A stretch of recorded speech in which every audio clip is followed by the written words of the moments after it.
Boa noite, pessoal. Então, vamos dar início ao nosso último talk do dia de hoje, primeiro dia do Estilo Brasília. E o tema de hoje é Beleza Reprogramada, Corpo, Naturalidade e Futuro. Hoje a gente tem a presença de duas convidadas incríveis. Vou primeiro chamar ao palco ela, que é fundadora e CEO da Olera, marca brasileira de skincare premium, que une biotecnologia, sustentabilidade e sofisticação.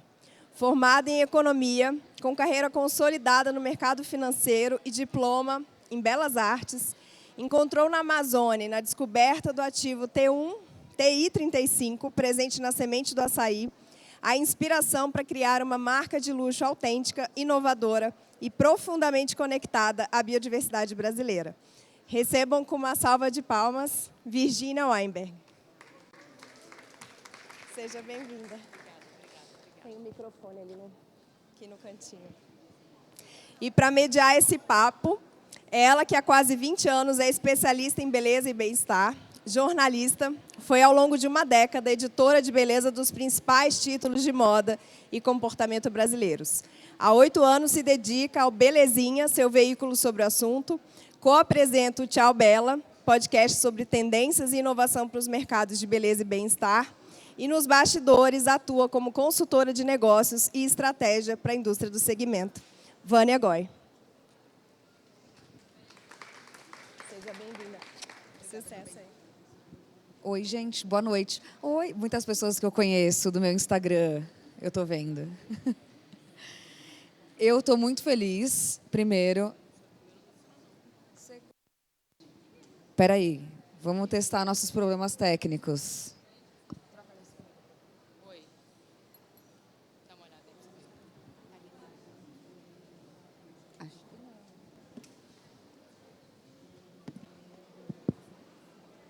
Boa noite. Foi? Não. Foi? Não foi? Foi? Foi. Foi. Agora chegamos, vai, valendo. Boa noite, primeiro, Ainda todo bem mundo a que gente está é aqui. amiga. Boa noite, um prazer estar aqui. Gente, a gente tem que falar de muitos temas em uma hora. Então, eu tenho uma cola, porque eu tenho muitas perguntas para a Virgínia. A gente se conhece há um tempo, a gente já trabalhou juntas, então tá fácil falar sobre algumas coisas. E quando os meninos do Brasília Shopping me mandaram mensagem falando primeiro para a gente falar sobre naturalidade, eu fiquei pensando que dentro das nossas pesquisas tem uma relação muito engraçada da brasileira com o que é naturalidade. Por exemplo, aqui, vocês vão na dermatologista e falam: eu posso fazer uma coisinha, mas eu quero ficar natural. Eu acho que esse é um pedido global. Eu quero mexer, eu quero fazer um lifting, mas eu quero ficar natural. E a gente vem estudando como há um novo conceito do que é naturalidade, porque naturalidade não tem nada a ver com não cuidar, não tem nada a ver com não fazer procedimentos. Muito pelo contrário, tem a ver com um desejo por um resultado que aparenta ser natural, mas que tem um monte de coisas por trás disso. Eu queria primeiro saber o que você acha dessa consumidora brasileira, sobretudo a consumidora 35+ de Olera, como ela se relaciona com envelhecer e querer envelhecer com alguma naturalidade. Eu acho maravilhoso que a gente está indo para esse caminho de... Você está me ouvindo bem? Tá? Baixo, né? Tá baixo o Pode microfone. aumentar, Virgínia, porque eu estou me ouvindo muito mais alto que ela. Eu também. Agora foi. Eu acho maravilhoso que a gente está indo para esse caminho de um lugar mais natural e não necessariamente não feito, né? E na Olera, a gente olha muito para isso como a gente trata a naturalidade do ponto de vista da regeneração, que é literalmente a gente desenvolver fórmulas que vão dar esse efeito de uma pele mais natural, mas que vão trabalhar para que você alcance esse objetivo. Porque a naturalidade e eu acho que os procedimentos... Os procedimentos é uma camada, mas a pele, o que está por fora, também é uma camada que precisa ser bem cuidada, bem tratada. Então, a gente olha muito para isso na Olera. E eu acho que isso conversa com uma cara que tem o mundo hoje. Quando a gente olha, por exemplo, para Hailey Bieber, que muito natural. Não umas faz nada. sardinhas, aquela boquinha juicy, ela é rosada. Não, tem tudo ali, né? Tem muita maquiagem para ficar com esse aspecto natural. Tem preenchimento para ficar com uma boca que não é aquela tinha. Então, acho que também é um exercício diferente do que quando eu comecei há alguns anos, e também queria te ouvir sobre isso, porque as mulheres tinham vergonha de falar que elas faziam plástica. Era muito diferente da Kris Jenner hoje, que faz e dá o assume. contato do cirurgião que fez o lifting dela no Instagram. A gente viu, eu vi há 20 anos atrás, vocês lembram, as celebridades se escondiam nas clínicas de estética porque não queriam ser vistas fazendo. E hoje também todo mundo conta com mais abertura, né? Eu acho que com certeza. Fica mais fácil de se cuidar? Com certeza. Eu acho que quebra um tabu, né? Então, assim, a gente quer fazer alguma coisa. Mas fazer com segurança, fazer com a tecnologia, olhar para esse lugar onde está o envelhecer e não necessariamente colocar no rosto a quantidade de procedimentos que a gente, né? Então, eu acho que é um lugar que quebra tabu. Então, assim, fazemos também, né? Cuidamos também. Sim. Então, tem uma outra tendência que a gente estuda muito no Tchau Bela e para muitos dos nossos clientes, inclusive Olera, que eu também queria entender se vocês se sentem parecidas por aí. Porque skincare, quando eu comecei a ser jornalista, não era a principal coisa de beleza. Tinham várias outras. Quando eu comecei a minha carreira como jornalista, ao contrário, era maquiagem. Vocês vão lembrar disso. A gente saiu de uma nécessaire de maquiagem para um carrinho de acrílico. Em algum momento, um objeto de desejo era ter um carrinho que guardasse a sua coleção de maquiagens. E aí, um pouco antes da pandemia, e sobretudo durante a pandemia, teve um boom de skincare. Todo mundo entende melhor do assunto, tem mais repertório sobre ativo. A gente brincava que a gente só sabia o que era vitamina C. Agora, a gente sabe o que é ácido hialurônico, niacinamida, retinol, estamos bem melhores nisso. As heavy users dão trabalho para as dermatos, porque já chegam com diagnósticos prontos, sabendo o que elas querem usar. Mas a gente também vê, como a gente sempre vê no universo de tendência, um arco que tem um momento de tensão. Então, a gente também está exausto de tanto skincare. E eu não sei se vocês se sentem assim. A gente brinca no Tchau Bela, eu e a Isa, minha sócia. Que horas a gente virou funcionária do nosso rosto? Porque eu gostaria só de relaxar. E tem 57 passos.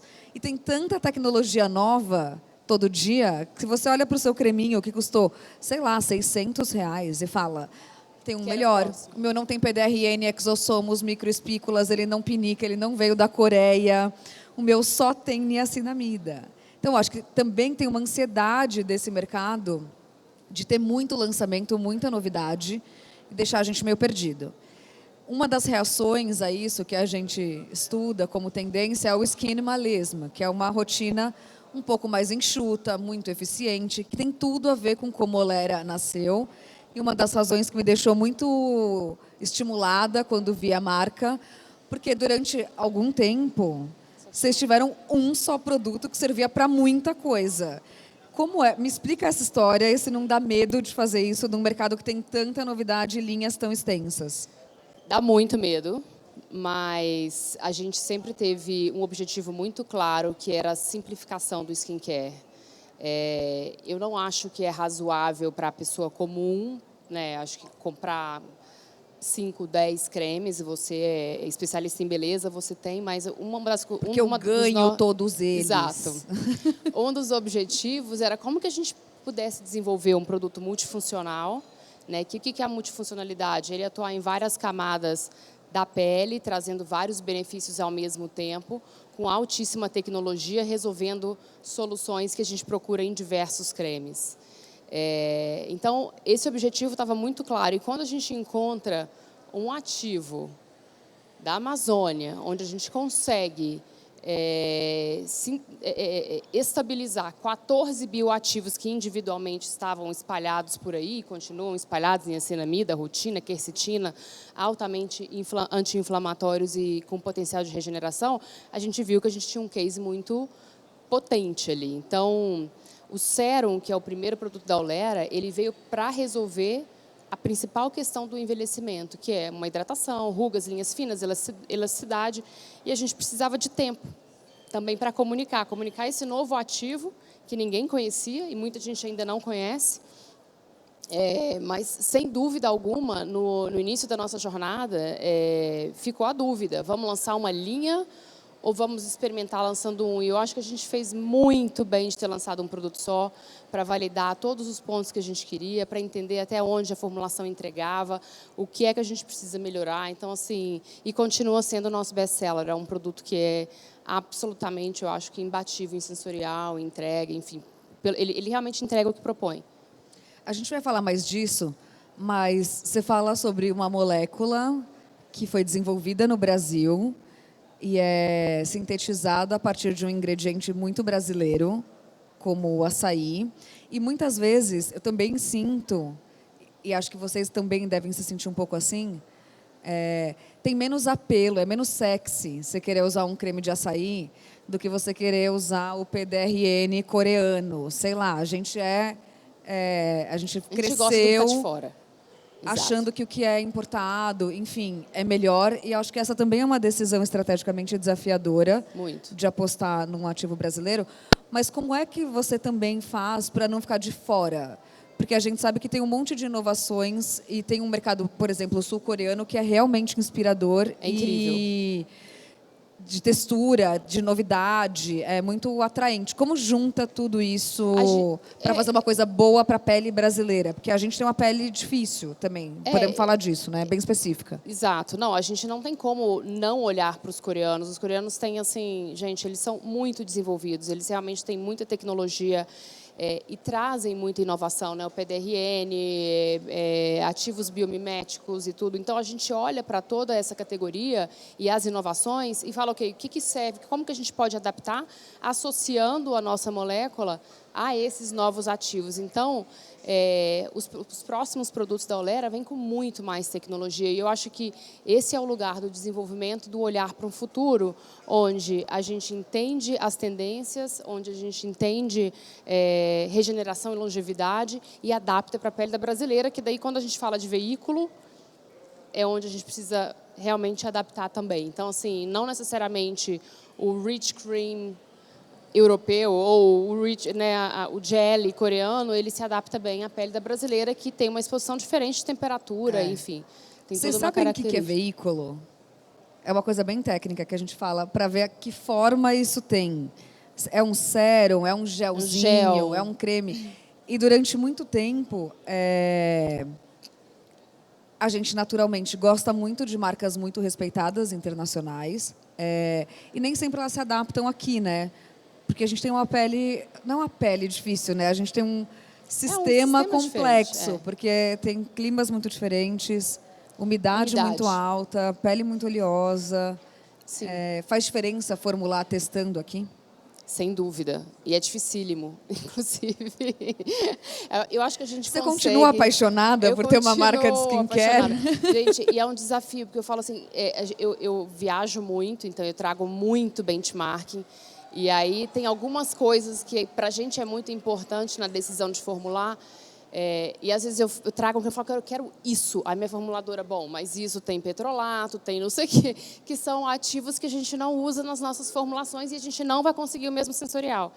Então, continuo apaixonada, eu acho que a gente continua desafiando, cada formulação nossa vem com um toque muito único, que eu acho que é uma característica da Olera, de chegar nesses lugares individuais e não necessariamente o que você vê por aí, mas é um super desafio. Esse ano a gente lançou em março e eu estou sem lançamento porque o negócio não está redondo e não vamos lançar. Então... Mas eu também acho inspirador, sem pressa. Eu sem pressa. Porque aí sai quando está no ponto. Outra coisa, a gente falou aqui de gente que ama muito esse universo, como eu, e quer usar muita coisa, mas tem o outro lado da moeda, né? Gente que quer algo prático e de alta performance. O que você escuta mais da sua consumidora brasileira? Elas são mais colecionadoras de skincare ou elas são mulheres muito ocupadas que querem algo muito potente e rápido de usar? Eu acho que tem os dois. Eu acho que tem os dois. Mas eu acho que o lugar que a gente habita, e eu vejo que é onde eu falo assim, a gente vai ter realmente sucesso quando cada uma de vocês que tiverem 5 produtos de skincare virarem e falarem, pode tirar tudo, menos olera. Então, a gente ouve muito isso. E a gente ouve muito isso de dermatologista, que às vezes elas prescrevem os nossos produtos junto com outras marcas e no retorno falam, pode tirar qualquer coisa, menos olera. Então, a gente é uma marca muito prática, é para o seu dia a dia, é para estar na sua bolsa, é para estar em qualquer momento. Então, eu acho que assim tem dos dois. Tem a mulher muito prática e tem aquela colecionadora, mas que ainda assim prefere a praticidade de olera no dia a dia. Mas tem uma rotina mínima que você recomenda? A minha é meio mínima. As pessoas A minha acham é que eu mínima. sou 12 passos. Sou oleosa, gente. Não Então, dá. é a Tenho limpeza. espinha. Errei, dá umas espinhas. Exato. Não dá. Não, eu acho que a limpeza, um super creme, um sérum, o protetor solar de manhã, para mim, é o básico. Que eu falo que é o básico bem feito todos os dias. E à noite, um repeteco disso, obviamente sem o protetor solar, mas aí, se você quiser incorporar algum outro cremão à noite também, eu acho que é super válido para que essa pele trabalhe à noite. As 40 a mais. A gente as 40 a mais sem botox. Precisa de segurar a onda Tem aqui. que segurar.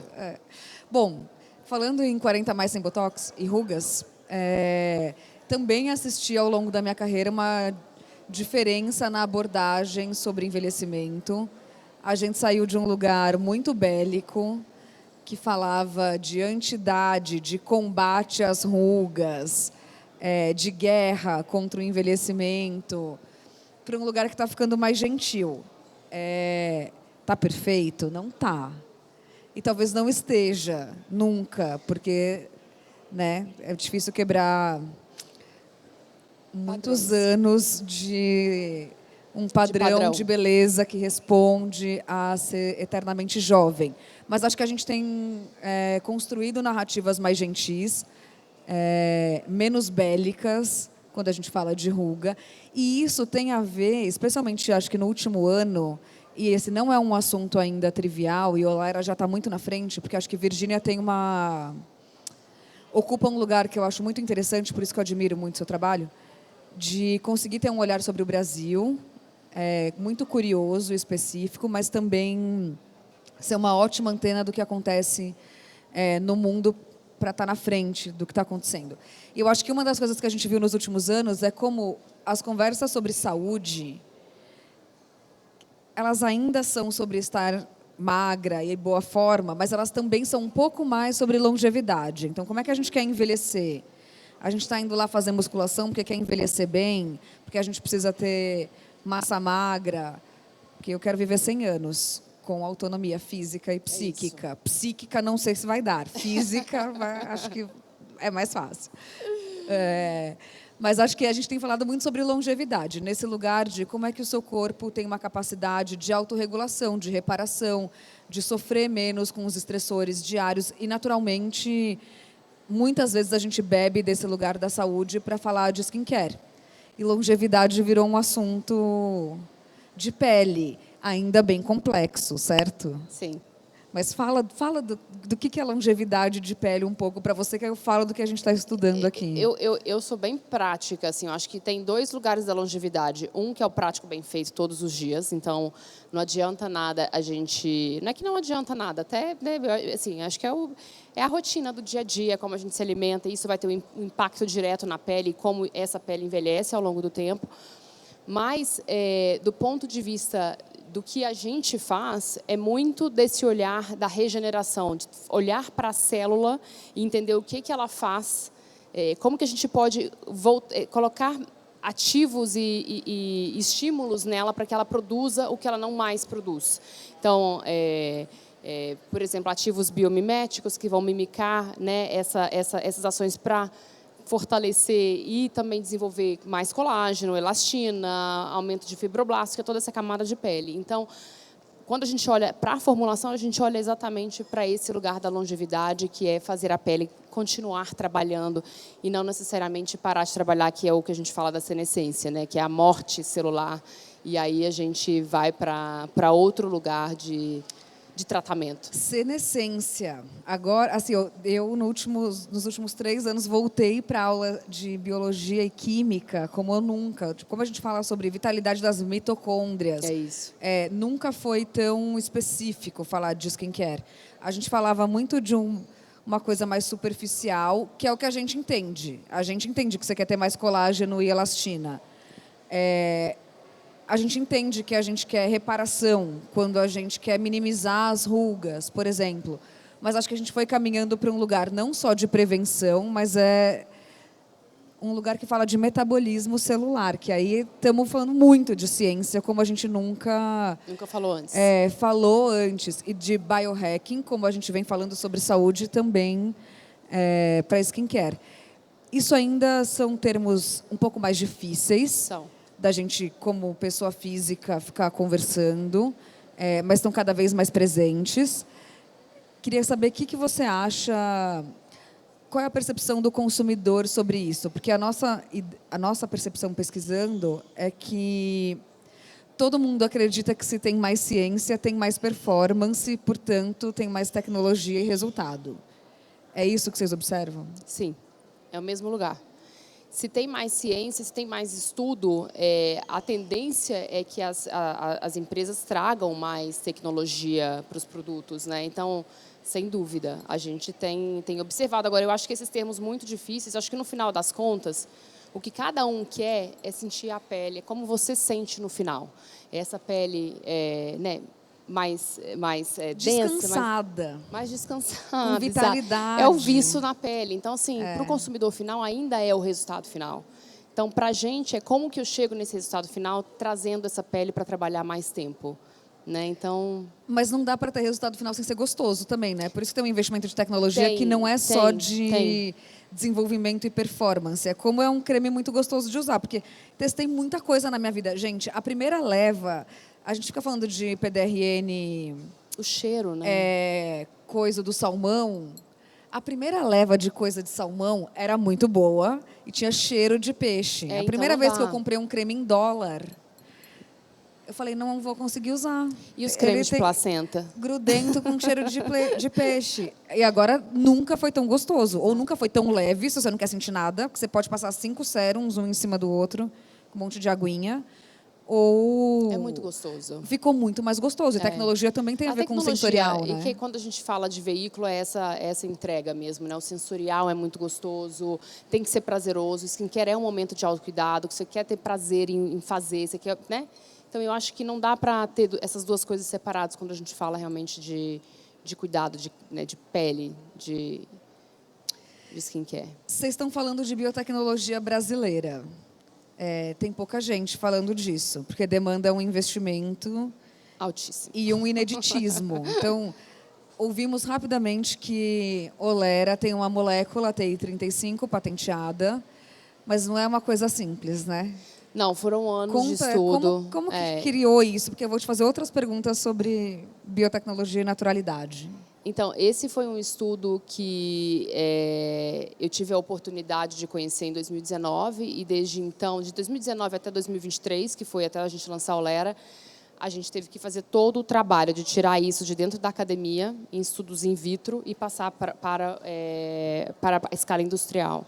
E isso demanda muito trabalho. Então, assim, é muito esforço, é a gente chegar num ativo com qualidade impecável, é a gente olhar para a oxidação, porque ativos naturais são altamente instáveis, então não necessariamente a gente consegue formular. Eu não consigo formular tudo com TI-35, então eu tenho que fazer escolhas super difíceis pelo processo de extração dessa molécula. Então, até a gente olhar, a gente está constantemente olhando para entender, né, em que momento a gente consegue extrair de uma outra forma. É um trabalho constante, é um investimento constante nessa parte de biotecnologia e não é todo mundo que faz, de fato. Então, assim, trazer uma nova molécula, imagina, ninguém conhece, né? A semente do açaí até então, a primeira vez sendo utilizada. É muito mais fácil a gente falar ácido hialurônico. Já óbvio, vendemos, a niacinamida, né? a rotina, para que você vai, entendeu?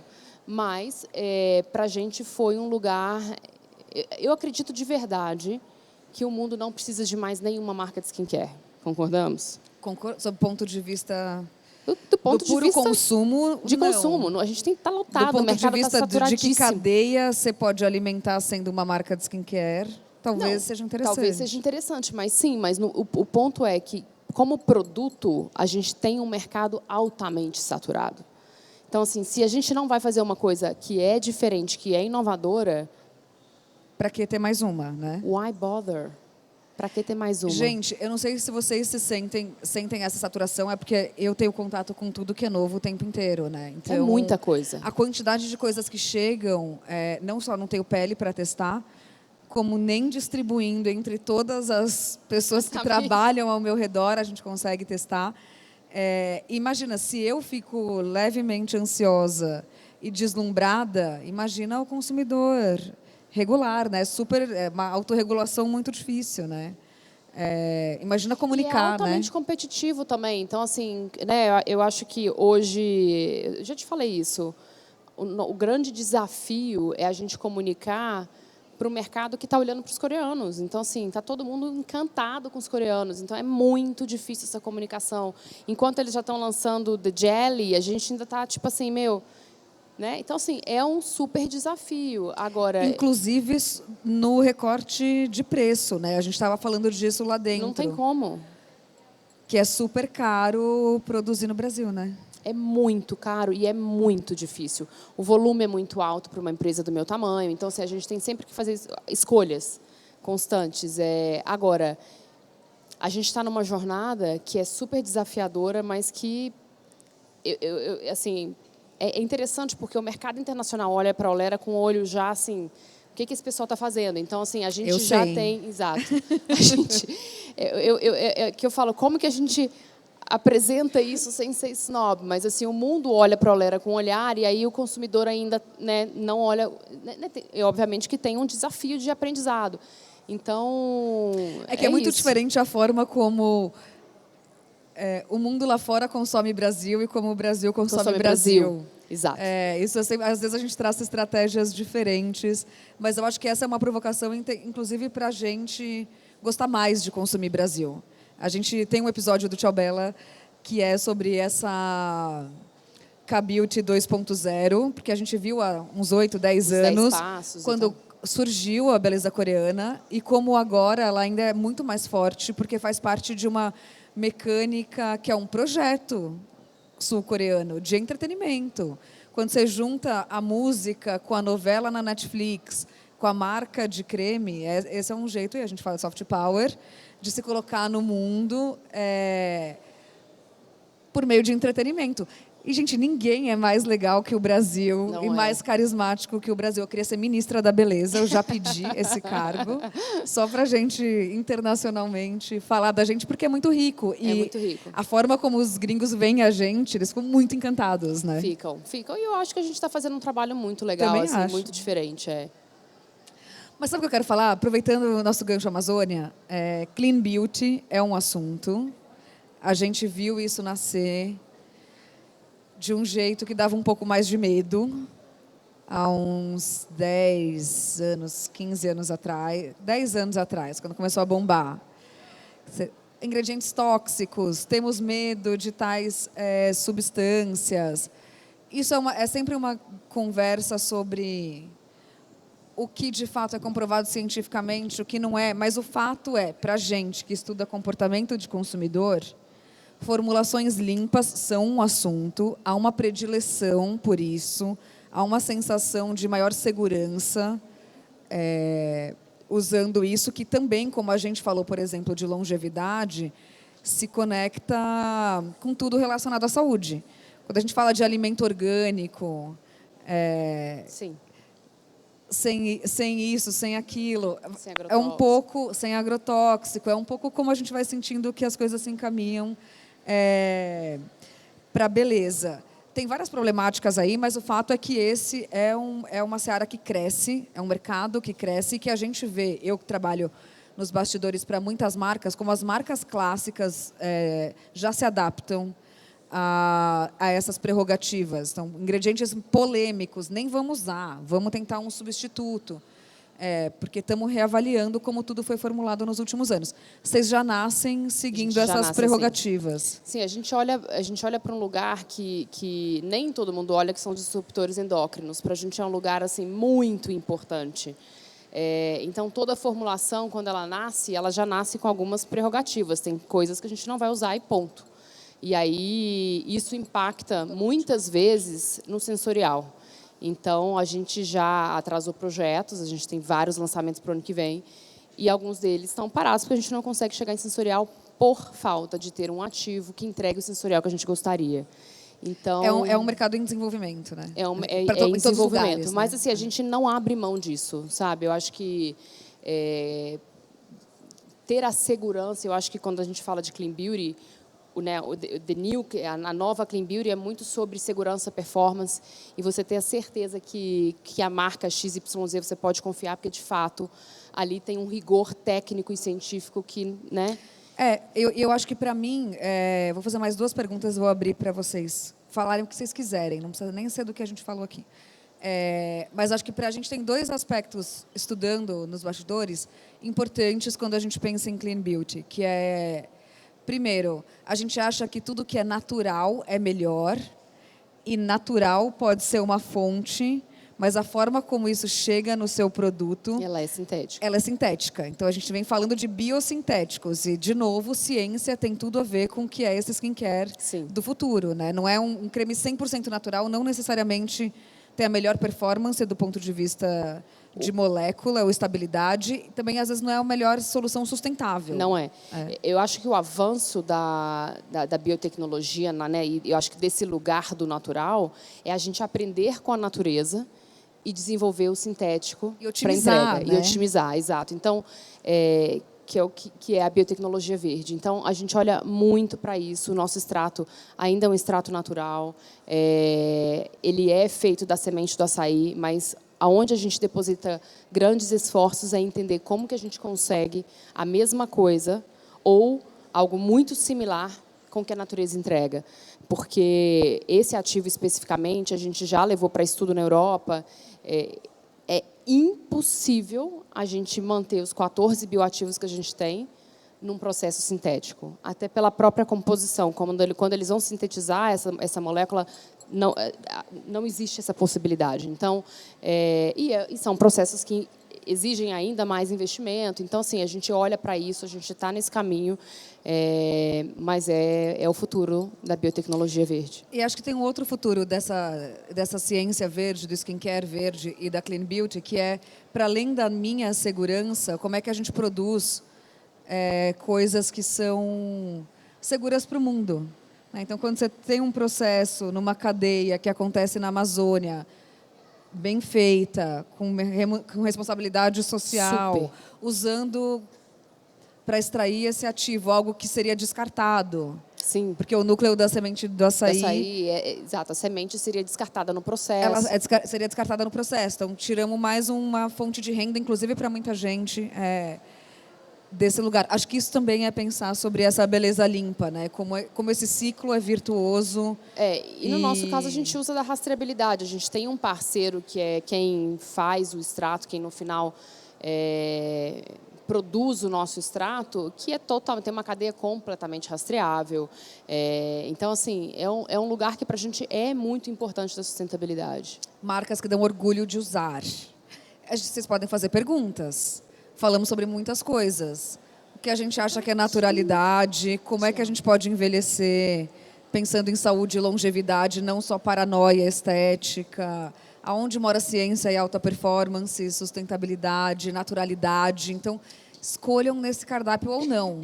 Perguntem o que vocês quiserem. Tem microfone por aí, será? Cadê meus chefes? Estão ali, ó. Alguém tem que começar a perder a vergonha, tá vendo? Aí. Sempre alguém começa e aí o resto ajuda. Boa noite, Virgínia. Boa noite, Boa noite. Vânia. A gente não está te ouvindo. Tá baixinho. Se puder aumentar... acho que...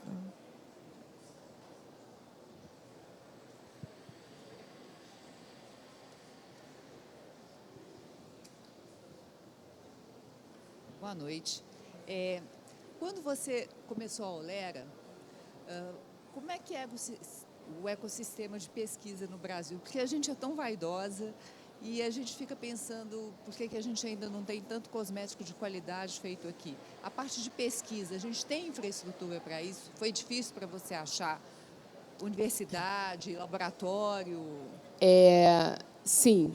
Na verdade, assim, a gente tem muito estudo parado na academia, né, brasileira. Eu acho que é uma dor, assim, eu que já fui para alguns institutos de pesquisa e vejo os pesquisadores estudando, ativos, e muita coisa fica parada por falta de interesse comercial.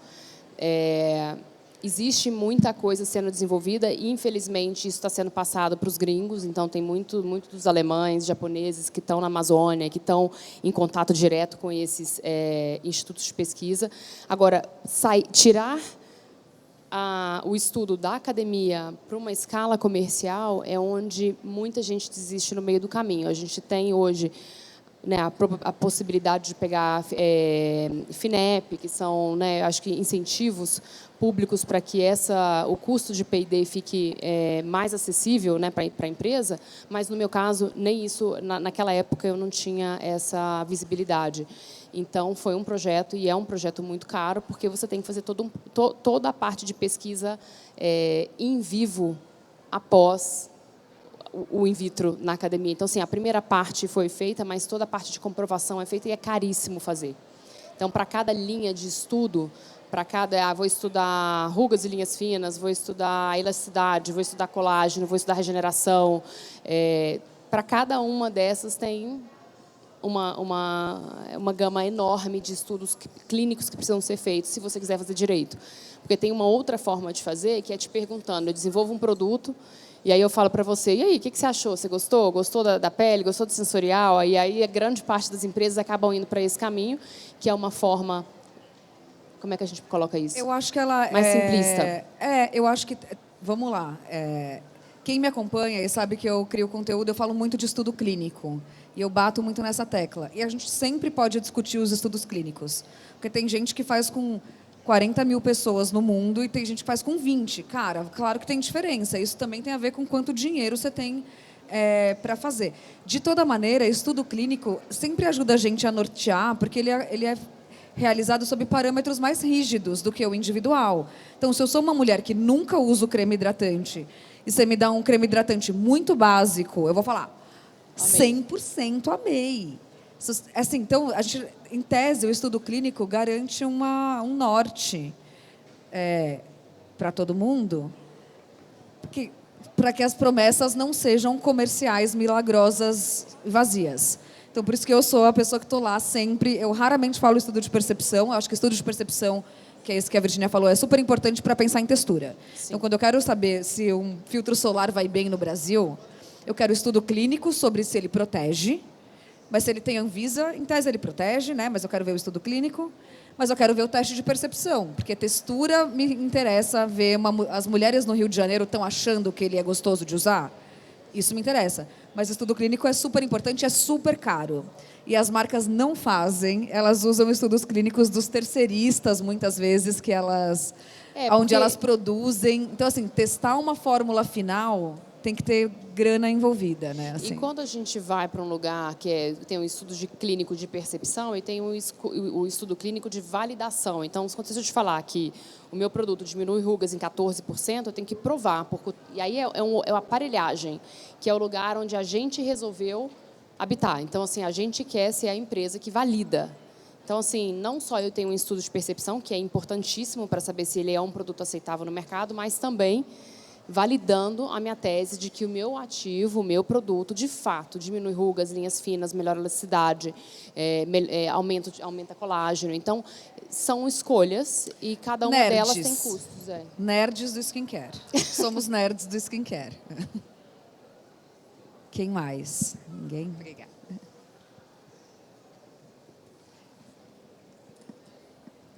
Olá, boa noite. Boa noite. Vânia. Adorei. Estava tietando a Vânia no Instagram antes. Eu tenho seguidoras, a gente se conhece no Instagram e eu estou vendo elas aqui. Bom, é uma pergunta para as duas, assim. Eu venho muito do mundo acadêmico, fiz mestrado, doutorado, então eu adoro essa parte, né, científica de pesquisa. E a minha pergunta para vocês seria assim, como que vocês veem as, digamos assim, entre aspas, fake news da beleza? Como que a gente está, o mercado de beleza, skincare, está no grande área do wellness, que hoje em dia é cheio de fake news, assim, né? Por exemplo, né, o jejum intermitente ficou super popular e era por causa do Nobel, né, que o cara do Nobel ganhou, mas ele estava pesquisando em levedura e as pessoas acharam que o ser humano pode fazer jejum intermitente. Então, assim, como que vocês veem, né, a divulgação científica que às vezes acaba sendo divulgada de uma maneira um pouco irresponsável, distorcida? Como que vocês tratam esse tipo de questão, visto que vocês são, né, influenciadoras, né, desse meio? Gente, eu tenho muita sorte porque a minha escola é a do jornalismo. Então, eu naturalmente sou mais rigorosa no que a gente chama de apuração. Se eu não confio em algo... A gente vive desmentindo coisas no Belezinha, né? Porque, eu poderia só viver disso com o TikTok. É que a gente precisa fazer outras coisas. Mas, sim, tem muita desinformação em muitos aspectos do noticiário que a gente vive, as questões de beleza. Existem muitas outras questões, e acho que você, que é do meio acadêmico, sabe como isso também é muito difícil, porque você pode comprovar muitas coisas em muitos estudos. Você entra no PubMed, você vai achar milhares de papers com pontos de vista diferentes, que eu não tenho um olhar de uma cientista ou de uma química farmacêutica para falar, foi em Paris, sabe? Eu não, enfim. Então acho que uma das formas que eu tenho é, primeiro, acompanhar estudos de instituições que têm reputação, checar quem são os médicos que conduzem os estudos, eles estão ligados a quais organizações. Essas organizações são patrocinadas por marcas, porque muitas vezes a gente pode estar querendo comprovar um ponto de vista. E quais são os profissionais para quem eu ligo para checar? Porque aí eu tenho que ligar para um monte de gente. Do tipo, não adianta só eu ler um estudo sobre o jejum.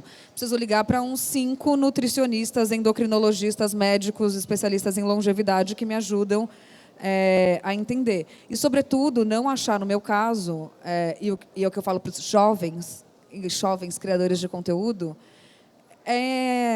não é o ChatGPT que resolve tudo. Às vezes a gente tem que ler uns livros inteiros para entender.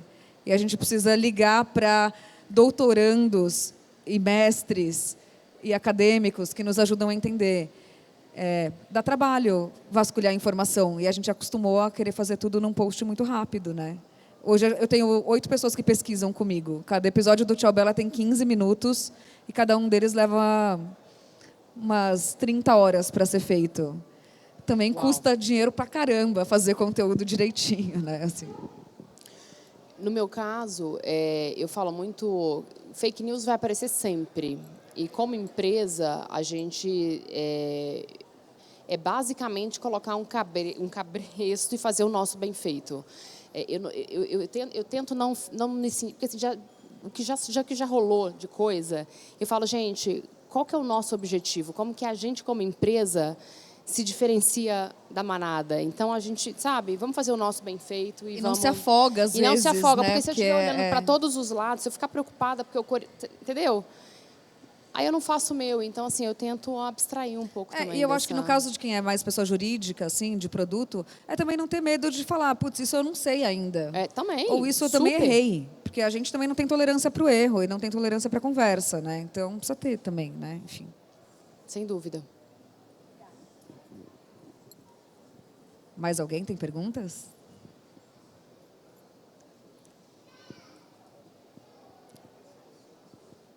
Gente, esse microfone tá... Ele está dando muito trabalho. Ele não tá... Oi. Foi.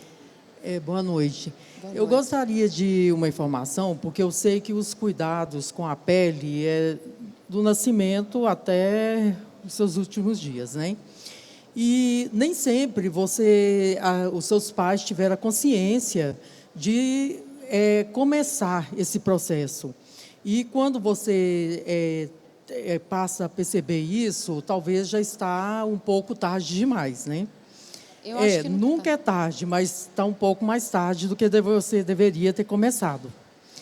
Então, eu queria saber, assim, por que sempre os produtos de beleza, nós temos aqueles pré, né, quando a sua pele já é das rugas e tudo, e temos também o pós, né?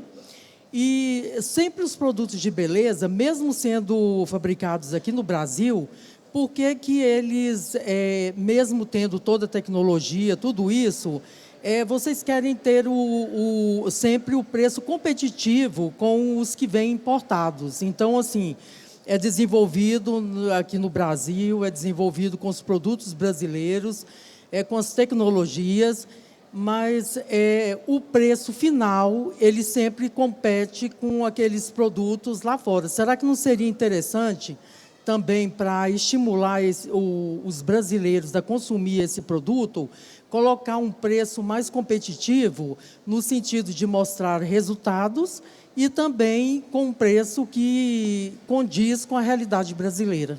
Eu acho ótimo. Posso responder? Eu acho ótima a sua pergunta, porque a gente sempre, quando vai desenvolver uma formulação, a gente olha para ativos. E existe alguns ativos que a gente usa nas formulações, que são ativos importados. Então, a gente também está suscetível à variação de dólar, e é uma escolha. Tem marcas que são brasileiras e que têm uma precificação mais baixa, por exemplo, do que o Olera, mas não tem, talvez, a tecnologia que a gente tem por trás. E o que é tecnologia? É realmente desenvolvimento de formulação e tempo de estudo. Cada estudo desse, para você ter uma ideia, custa, em média, entre 80 e 100 mil reais para serem feitos.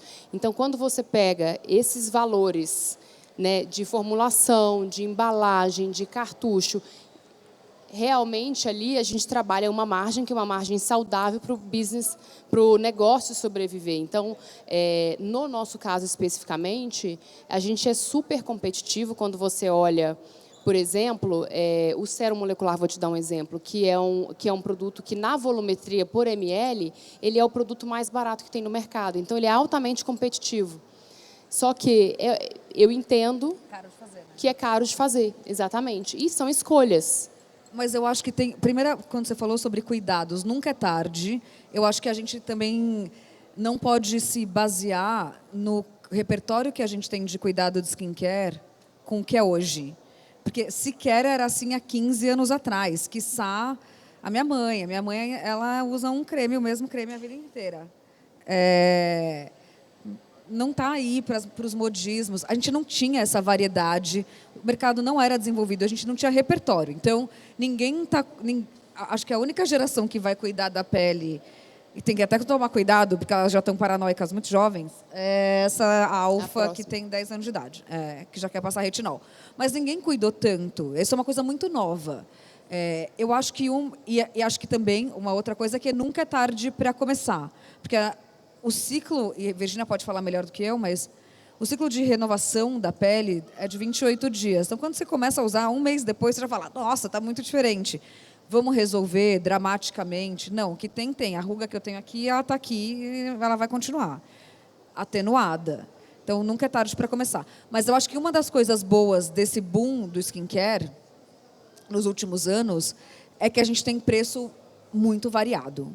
A gente realmente tem marcas muito caras, e elas são muito caras por várias razões, porque o investimento em tecnologia é caro, porque elas se posicionam de uma forma cara ou no mercado de luxo, então sustentar uma grife também ter um preço caro, mas a gente tem marcas muito legais, acessíveis. A gente nunca teve a variedade que a gente tem na farmácia, e aí te convido a seguir o meu perfil, porque estou lá fazendo essa pesquisa do que custa R$50 ao que custa R$14 mil, porque na última semana foram os cremes que eu testei em casa.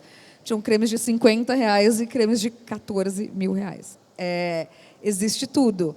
Mas acho que a gente nunca teve produtos tão acessíveis e de marcas de massa com tanta tecnologia. Eles não são básicos, eles são muito eficientes e muito mais fáceis de encontrar. Então, fique aliviada. Dá para comprar para vários bolsos. É isso. Certo? Não tem mais perguntas? Obrigada, gente. Vocês sabem, tem uma programação que continua amanhã. Obrigada por estarem aqui, obrigada pelo convite. Muito obrigada. Posso voltar sempre para Brasília porque adoro. Obrigada.